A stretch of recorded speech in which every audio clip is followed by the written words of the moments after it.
Et surtout, il avait l'habitude de regarder les gens droit dans les yeux en leur disant qu'il était capable de voir la façon dont ils allaient mourir. Une fois, il dit même à Sophie qu'elle est possédée par un démon et qu'elle devrait se faire purifier son âme. Bien le bonjour les amis, c'est Kensho et bienvenue dans cette nouvelle vidéo thread horreur. Est-ce que vous avez déjà été confronté à des folles ou à des fous qui vous ont vraiment fait flipper? Alors quand je dis fou, je parle bien entendu des personnes qui ont des comportements néfastes envers les autres ou envers eux-mêmes. Et bien vous allez voir dans cette vidéo que les histoires qui vont suivre sont quand même assez perturbantes. Avant de commencer, si vous n'êtes toujours pas abonné à ma chaîne, n'hésitez pas à le faire en cliquant sur le petit ramen qui est juste à ma gauche ou directement sur une fiche qui va s'afficher juste ici. Sur ce, installez-vous confortablement et c'est parti, générique.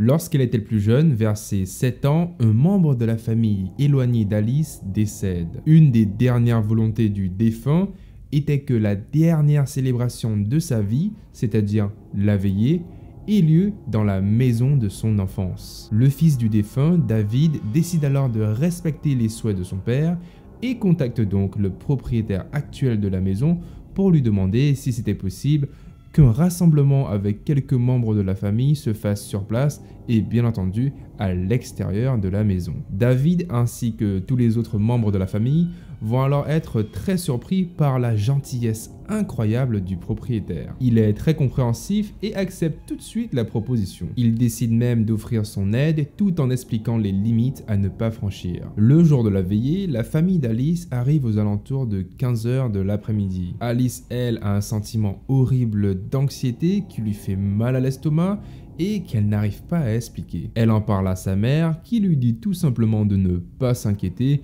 et que tout cela finira par disparaître. Vous savez, Alice, elle a 7 ans, c'est sa première veillée, donc c'était tout à fait normal qu'elle se sente un peu mal. Elle décide donc de faire confiance à ses parents, descend de la voiture avec eux et commence à marcher sur le côté de la maison pour rejoindre la cour arrière. L'intérieur étant interdit d'accès vu qu'il s'agissait tout de même d'une propriété privée. Soudain, sans même avertir qui que ce soit, un homme surgit de la porte d'entrée avec une batte en main pleine de clous. Puis il commence à hurler en profanant des injures sur toutes les personnes présentes sur place. En voyant ça, Alice ainsi que ses parents décident de retourner à leur voiture en courant. Ils ont bien raison puisque l'homme, pris d'une rage folle, incontrôlable, se dirige sur la première voiture qu'il voit et commence à taper dessus de toutes ses forces. Il est clairement énervé et personne sur place ne comprend pourquoi. Ce n'est que beaucoup plus tard, lorsqu'Alice a eu environ 12 ans,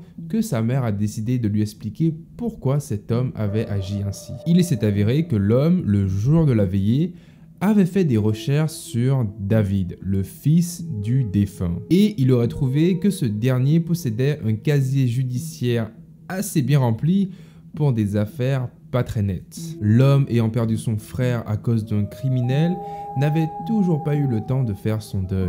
L'enquête était toujours en cours et le fait de savoir que David était lui aussi un délinquant criminel potentiel lui a donc fait péter un câble. Bien sûr, David lui n'était pas du tout impliqué dans la disparition de son frère, mais le fait qu'il soit fiché par la police était une raison suffisante pour l'homme de juste péter les plombs. Vous l'aurez deviné, la veillée, elle, n'a jamais pu avoir lieu car certains membres de la famille se sont retrouvés à l'hôpital à cause de blessures mineures. Mais surtout, la dernière volonté du défunt qui était de partir en paix dans la maison de son enfance n'a pas pu se réaliser et ça, c'est vraiment quelque chose de terrible. Une famille sous le choc, des personnes blessées, un défunt qui ne peut pas partir en paix dignement, un homme abattu par la perte de son frère, bref, c'était un vrai cocktail explosif.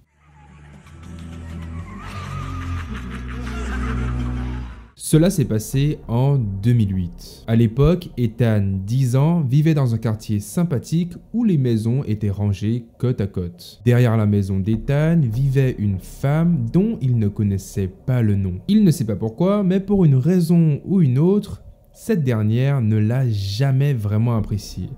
Ni lui, ni sa famille. Ce qui est le plus étrange, c'est que cette dernière avait peint toutes les fenêtres de sa maison pour que personne ne puisse voir à l'intérieur. La famille d'Ethan a aussi été confrontée à pas mal de soucis avec cette voisine, surtout Ethan puisque la fenêtre de sa chambre donnait directement sur la chambre de la voisine. Et parfois, cette dernière se mettait à observer les faits et gestes d'Ethan depuis sa chambre. Et aussi, certaines fois, elle se mettait à crier sur la famille d'Ethan en leur disant qu'elle les détestait. Génial l'ambiance. Un jour, Ethan se prépare à aller à l'école, mais ce dernier rate le bus. Son père lui dit alors d'attendre tranquillement dans la voiture le temps qu'il se prépare pour l'amener en cours. Et alors qu'il est en train de marcher vers la voiture de son père, il voit soudainement sa voisine sortir de sa maison et lui courir après avec ce qui semblait être un gigantesque couteau de cuisine. Ethan étant plus rapide qu'elle, il arrive à éviter le pire et court pour rentrer chez lui. Il est terrifié mais surtout choqué par ce qu'il venait de voir. Son père, à qui il a tout raconté, décide de sortir de la maison en trombe pour confronter leur voisine. Cette dernière lui hurle qu'elle en avait marre de la famille d'Ethan et qu'il voulait se débarrasser d'eux. Pourtant, les parents d'Ethan étaient au courant depuis bien longtemps que leur voisine n'a jamais vraiment été très nette. Mais cela ne l'avait jamais poussé à être aussi menaçant que cette fois. Il décide alors d'appeler la police qui finiront tout simplement par la renvoyer chez elle en lui donnant un avertissement puisque théoriquement elle n'avait rien fait de mal. Bon il semblerait que courir après un enfant couteau à la main en le menaçant soit normal pour certaines personnes. Quoi qu'il en soit, la famille d'Ethan a continué à vivre dans la même maison pendant 1 an avant de déménager très loin de là. Vous l'imaginez, durant toute l'année et même après, Ethan n'a jamais pu oublier l'incident avec le couteau. Je vous le rappelle, il n'a que 7 ans. Et être confronté à cette situation si tôt dans la vie peut avoir des répercussions très graves pour plus tard. Mais le pire dans tout cela, c'est que la famille ainsi qu'Ethan n'avaient rien fait de mal. Il semblerait juste qu'elle ait une haine viscérale, pure et dure vis-à-vis des enfants. Cette histoire est celle de Marie. À l'époque, Marie partageait un appartement avec 2 autres colocataires, 2 frères, Andrew et Jeff. Et il arrivait parfois qu'ils invitaient des amis à eux à venir dans l'appartement partager avec Sophie. Au début, c'était uniquement des visites de temps à autre qui ne dérangeaient absolument pas Sophie. Mais un de leurs amis a commencé à rester sur des périodes un peu plus longue, parfois même jusqu'à rester logée dans l'appartement jusqu'à 2 semaines. Je vous le rappelle, Sophie est la seule femme parmi les locataires de l'appartement et à présent elle devait le partager avec 3 hommes en même temps, dont un qu'elle ne connaît pas. Ok, une nuit pourquoi pas, mais 2 semaines, je pense que ça n'aurait pas plu à de nombreuses personnes. Sophie nous précise aussi que l'homme qui restait de façon régulière dans leur appartement se nomme Adam et qu'il possédait une longue liste de problèmes mentaux. Et surtout, il avait l'habitude de regarder les gens droit dans les yeux en leur disant qu'il était capable de voir la façon dont ils allaient mourir. Une fois, il dit même à Sophie qu'elle est possédée par un démon et qu'elle devrait se faire purifier son âme. Sympa l'ambiance dans l'appart. Les 2 frères savaient qu'il avait des problèmes, mais ce dernier restait tout de même leur ami. Ils l'ont donc aidé à traverser les moments difficiles de sa vie et lui ont proposé de rester vivre avec eux dans l'appartement partagé avec Sophie. Mais cette dernière décide de rester sur ses gardes avec Adam, surtout après ce qu'il lui avait dit. Et le plus perturbant dans tout cela, c'est que cela ne semblait pas déranger les 2 frères, comme si ces déclarations n'étaient au final que du flan. Un jour, en se levant pour aller au travail, Sophie voit Andrew et Jeff, ses 2 colocataires, assis sur le canapé du salon, tandis qu'Adam lui est assis près de la télévision en train de regarder des vidéos étranges sur YouTube. Elle n'y prête pas trop attention vu que c'était assez courant qu'il fasse des choses bizarres et continue à vaquer à ses occupations. Après avoir fini de se préparer, elle salue tout le monde et part au travail. Alors que sa journée de travail arrive à sa fin, le téléphone de Sophie se met à sonner et là, une voix d'homme qu'elle ne reconnaît pas lui dit « Bonjour, c'est le détective Williams. Quelque chose s'est passé à votre appartement aujourd'hui et nous avons besoin que vous veniez au poste pour en parler. » En arrivant au poste, on fait rentrer Sophie dans une pièce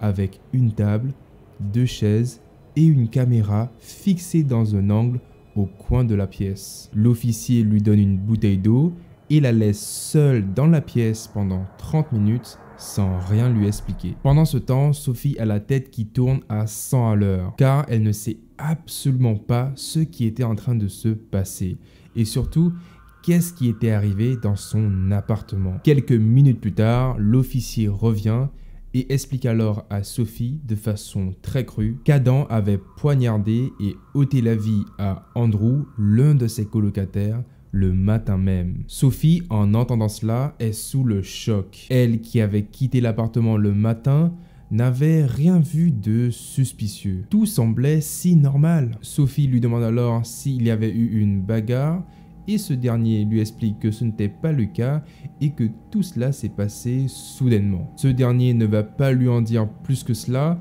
et lui demande de donner tous les détails qu'elle savait à propos d'Adam. Puis Sophie quitte le commissariat totalement déboussolée, ne sachant pas où aller. Son appartement étant devenu une scène de crime, elle décide donc de se rendre chez une amie le temps qu'ils enquêtent sur cette affaire. Au cours des jours suivants, les informations ont commencé à être divulguées. Adam n'avait pas seulement poignardé Andrew une fois, ni 2, mais plus d'une trentaine de fois sur tout son corps. Après le meurtre, il a couru sur la route, tenant toujours l'arme du crime sur la main et aurait appelé le 911 en leur expliquant ce qu'il venait de faire. Sophie regarde les nouvelles avec horreur.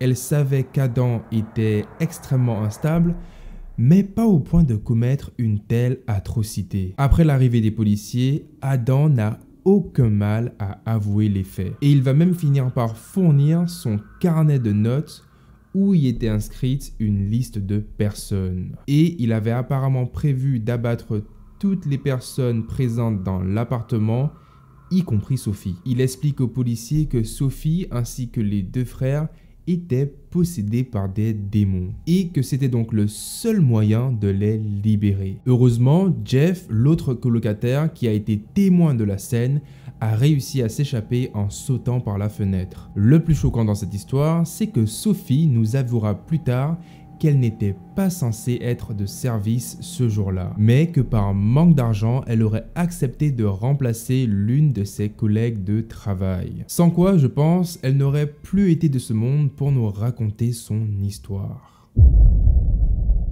Les amis, c'est la fin de cette vidéo, j'espère qu'elle vous aura plu. Moi, j'ai pris super plaisir à la faire. Dites-moi ce que vous en avez pensé de ces histoires et si vous aussi vous avez vécu des histoires terrifiantes, n'hésitez pas à les partager directement dans les commentaires ou sur mon Instagram. N'oubliez pas de vous abonner en activant la cloche des notifications et à laisser un like sous cette vidéo. Et sur ce, je vous dis à mercredi 19 h pour une nouvelle vidéo. Passez de bonnes vacances, prenez soin de vous, c'était Kensho, ciao.